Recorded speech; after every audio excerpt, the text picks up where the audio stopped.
20 మే 2024 రోజు జరిగినటువంటి టెట్ పేపర్లో వచ్చినటువంటి ప్రశ్నల సరళిని మనం చూద్దాం. ఇది ఈరోజు జరిగిందంటే 20 మే నెలలో జరిగినటువంటి టెట్ పేపర్కి సంబంధించినటువంటి టెట్ పేపర్ 2లో వచ్చినటువంటి ప్రశ్న సరళి. మనకు తెలుగు సైకాలజీ గురించి మనం ప్రధానంగా చర్చించుకుంటున్నాం కాబట్టి తెలుగుకు సంబంధించినటువంటి ప్రశ్నలు ఫస్ట్ సెషన్లో అండ్ సెకండ్ సెషన్లో ఏ విధంగా వచ్చాయనేటువంటిది మనం తెలుసుకుందాం. మనం మామూలుగా తెలుగుకు సంబంధించినటువంటి తీసుకుంటే 5 ప్రశ్నలు పరిచిత పద్యానికి సంబంధించి వచ్చాయి. పరిచిత పద్యం అంటే మనకు పుస్తకంలో ఉన్నటువంటి ఒక పద్యం ఇచ్చేసి ఆ పద్యానికి సంబంధించినటువంటి 5 ప్రశ్నలు అడగడం జరిగింది. అలాగే ఇంకొక 5 ప్రశ్నలు గద్యానికి సంబంధించినటువంటి అడగడం జరిగింది. కాస్త ఈజీగా వచ్చినట్టు అభ్యర్థులు చెప్పడం జరిగింది. ఇక్కడ మా విద్యార్థులు రాసినటువంటి దాంట్లో టెట్ పేపర్ 2లో కాస్త ఈజీగానే ఉంది. 10కి సుమారు 10కి 10 లేదా 9 మార్కులు పొందవచ్చు అనేటువంటి విధానాన్ని తెలియజేశారు.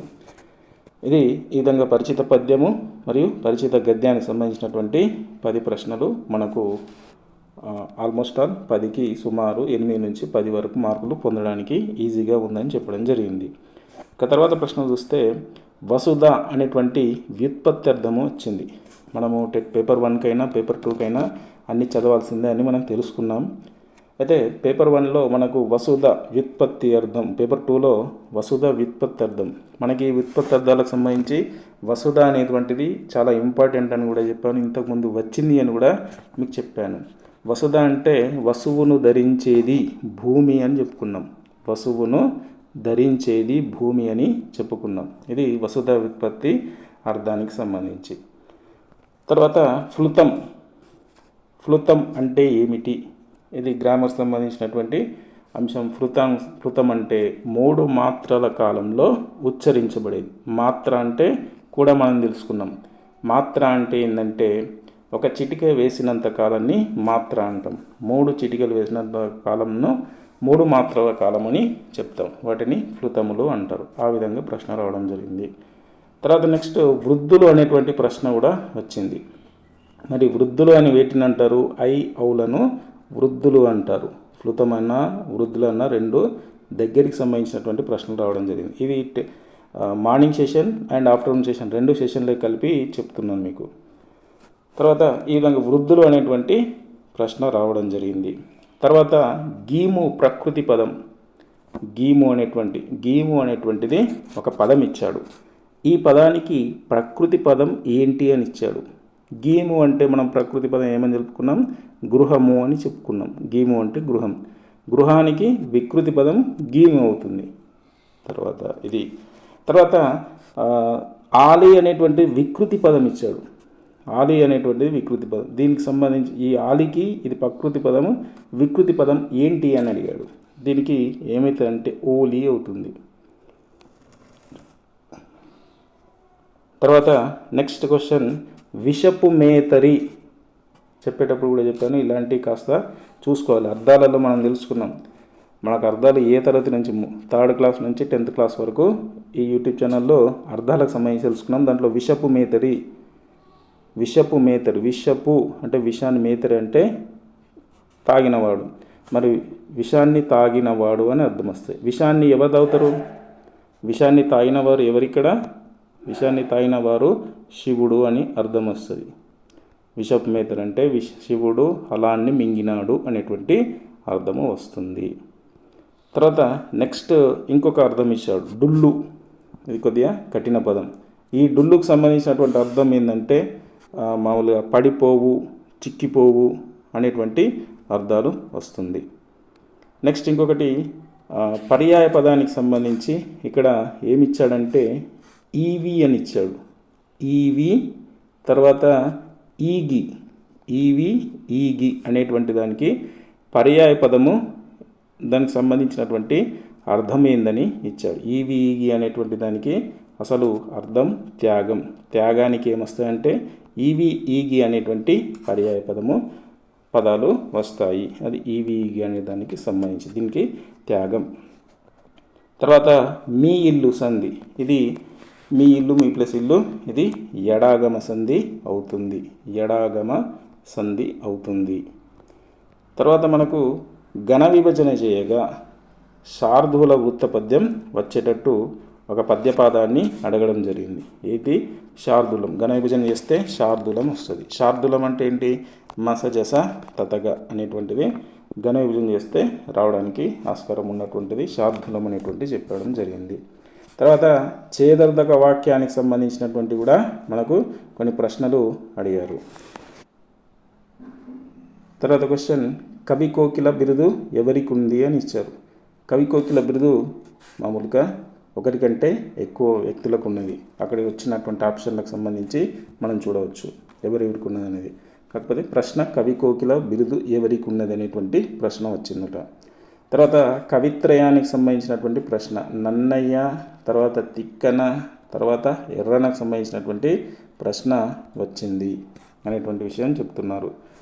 తర్వాత ఒక పుస్తకం ఇచ్చి ఆ పుస్తకానికి సంబంధించిన రచయిత ఎవరు అనేటువంటిది మనకు ఇవ్వడం జరిగిందట. కాబట్టి ఆ పుస్తకం ఏంటి అనేటువంటిది మనకు తెలియాలి. అంటే ఈ క్రింది వాటిలో రచయిత ఎవరు అనేటువంటి 4 ఆప్షన్లు ఇచ్చారు. రచయిత, రచన ఈ విధంగా ఇచ్చారు. దాంట్లో ఏది కరెక్ట్ మనం చూసుకోవాలి. ఆ విధంగా కూడా ప్రశ్న అడగడం జరిగింది.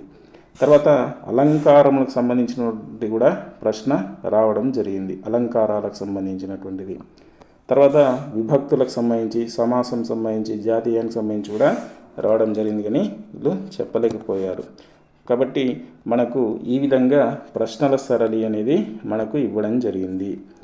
మనకు మామూలుగా చూడండి, పరిచిత పద్యానికి సంబంధించి ఈజీగా 5 మార్కులకు ఒక 4 మార్కులైనా మనం పొందవచ్చు. ఏదో ఘన విభజన కానీ, సంధి కానీ, సమాసం కానీ కఠినమైనది మనకు తెలియని అడిగితే అప్పుడు మనం చెప్పలేం. కానీ మన పుస్తకంలో నుంచి వస్తే కనుక ఈజీగా మనం 5కి 5 మార్కులు మనం స్కోర్ చేయవచ్చు. పద్యానికి సంబంధించి, గద్యానికి కూడా ఆ విధంగానే స్కోర్ చేయవచ్చు. ఇంకా వ్యుత్పత్తార్థాలు, గ్రామర్ సంబంధించినటువంటి హ్రస్వాలు, దీర్ఘాలు, కంఠ్యాలు, తాళవ్యాలు, మూర్ధన్యాలు, ఫ్లుతాలు, వృద్ధులు ఇవన్నీ కూడా తెలుసుకోవాలి.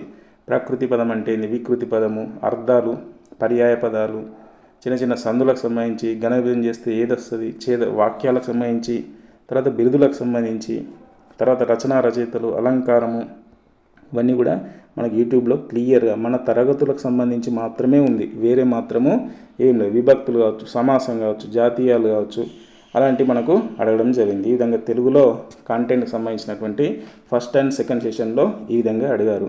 తర్వాత తెలుగు మెథడాలజీకి సంబంధించినటువంటి తీసుకుంటే, తెలుగు బోధనా పద్ధతిలో కనుక మనకు ఇచ్చినటువంటి బోధనోపకరణం గురించి అడిగారు అనేటువంటిది తెలుస్తుంది.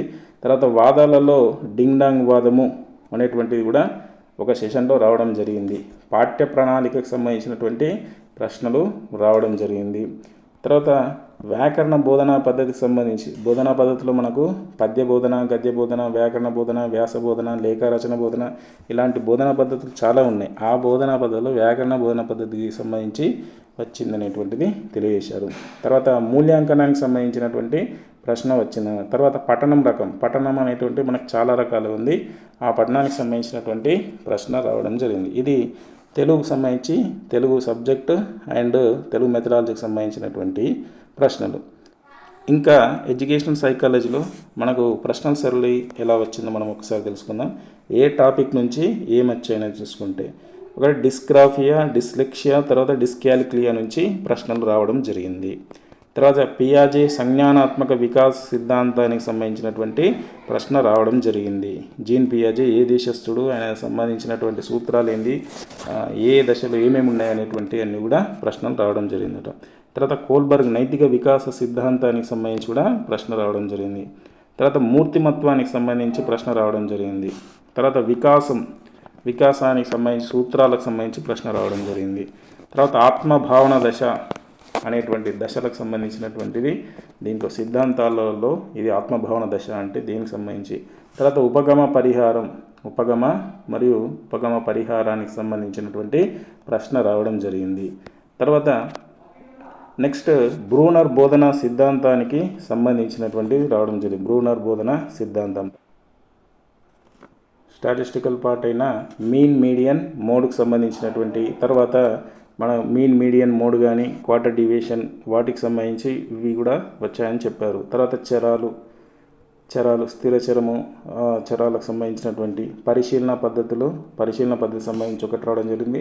దమనం అంటే ఏంటి అనేటువంటిది, దమనం అంటే మర్చిపోవడం అనేటువంటి సంబంధించి అభ్యసన బదలాయింపులు ఏమేమి ఉన్నాయి, ఎలాంటి అభ్యసన బదలాయింపులు వాటికి సంబంధించి ప్రశ్న రావడం జరిగింది. తర్వాత నూతన భాగాలకు సంబంధించి SQ4R సంబంధించినటువంటిది వచ్చింది. తర్వాత 5E అనేటువంటిది రావడం జరిగింది. తర్వాత RTE 2009కి సంబంధించినటువంటి ప్రశ్న ఒకటి రావడం జరిగింది. తర్వాత NCF 2005కి సంబంధించి నేషనల్ కరికులం ఫ్రేమ్ సంబంధించినటువంటిది ఒక ప్రశ్న రావడం జరిగింది. ఈ విధంగా సైకాలజీలో ఉన్నటువంటి ప్రశ్నల సరళి ఈ విధంగా ఉంది. కావున కాస్త జాగ్రత్త, టాపిక్ ఎక్కడి నుంచి వచ్చింది, ఎలాంటి ప్రశ్న వచ్చింది మనం అర్థం చేసుకుని చాలా జాగ్రత్తగా మనం మార్కులు సంపాదించవచ్చు. టెట్ రాసేటువంటి వారందరికీ శుభాకాంక్షలు. ఓపికతో రాయండి, మనకు టైం చాలా ఉంటుంది కాబట్టి చాలా జాగ్రత్తగా ప్రశ్నను సరిగ్గా చదివి అర్థం చేసుకొని ప్రశ్నకు ఆ 4 ఆప్షన్లు ఏది సరైనది అనేటువంటిది చాలా జాగ్రత్తగా గమనించి టిక్ చేయండి.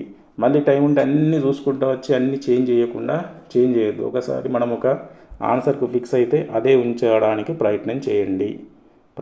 ప్రశ్నకు జవాబు పెట్టే ముందే అది రైటా రాంగా 100కు 100% రైట్ అయితేనే పెట్టండి. తర్వాత మిగతా మీకు ఒకవేళ ప్రశ్నకు జవాబు తెలియకపోతే ఏదైనా సరే దానికి దగ్గర ఉన్నటువంటి ప్రశ్నకు దగ్గరగా ఏ ఆన్సర్ అనిపిస్తుందో ఆ ఆప్షన్ పెట్టండి. ఎందుకంటే దీనికి ఎలాంటి నెగిటివ్ మార్క్స్ లేవు.